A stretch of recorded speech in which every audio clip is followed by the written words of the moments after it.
અમરેલીમાં જાહેરમાં કચરા સાથે બાયોમેડિકલ વેસ્ટ નાખ્યું, હિમોડાયાલાઇઝર જેવી વપરાયેલી સામગ્રી ખુલ્લામાં મળી આવતા તંત્ર સામે પ્રશ્નચિહ્ન ઊભું। અમરેલી શહેરના ફતેપુર ગામ પાસે આવેલા કચરાના ગંજમાં જાહેરમાં હિમોડાયાલાઇઝર સહિતના વપરાયેલા બાયોમેડિકલ વેસ્ટ સામાન્ય નગર કચરાની સાથે ઉમેરી દીધેલ જોવા મળતા ચિંતાજનક દ્રશ્યો સામે આવ્યા છે। ડાયાલાઇઝર જેવા જીવન રક્ષક અને અત્યંત સંવેદનશીલ ઉપચારમાં વપરાતી સામગ્રીનો કચરો ખુલ્લામાં નાખવામાં આવતા જાહેર આરોગ્ય પર ગંભીર જોખમ ઊભું થયું છે। પ્રથમ દ્રષ્ટિએ આ કચરો કોઈ હોસ્પિટલ અથવા તો ખાનગી ડાયાલિસિસ સેન્ટર તરફથી આવી શકે તેવા અંદાજ લોકોમાં લાગી રહ્યો છે, પરંતુ આ બાયોમેડિકલ વેસ્ટ ક્યાંથી આવ્યો અને કોના દ્વારા ફેંકાયો તેની સત્તાવાર વિગતો સામે આવી નથી। હવે આ બાયોમેડિકલ વેસ્ટ જાહેરમાં નાખનાર સામે આરોગ્ય વિભાગ હરકતમાં આવશે કે નહીં તે પણ એક મોટો પ્રશ્ન છે। જાહેર સ્થળે આવા પ્રકારની જીવલેણ અને સંક્રમણ યુક્ત સામગ્રી ફેંકાતી હોવા છતાં આરોગ્ય વિભાગ કે નગરપાલિકા દ્વારા હજુ સુધી કોઈ કાર્યવાહી કરવામાં આવી નથી,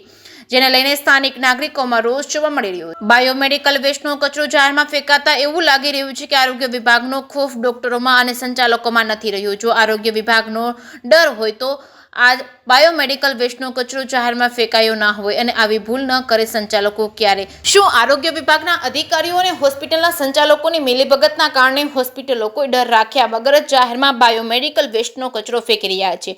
જ્યાં બાયોમેડિકલ વેસ્ટ નાખવામાં આવ્યો છે ત્યાં સામેના ભાગમાં જ લોકો વસવાટ કરી રહ્યા છે। આ જ્યાં જાહેર કચરો છે ત્યાં કચરો સળગાવવામાં આવે છે। જો આ બાયોમેડિકલ વેસ્ટ સળગાવવામાં આવે તો આમાંથી નીકળતા જીવાણુ સંક્રમણ ફેલાવી શકે તેવી લોકોમાં ભય ફેલાયો છે। હવે ત્યાં સંક્રમણ ફેલાય તો જવાબદારી કોની? શું સંચાલકો આની જવાબદારી લેશે કે આરોગ્ય વિભાગના અધિકારીઓ, કે પછી બધા આંખો બંધ કરીને જોતા રહેશે?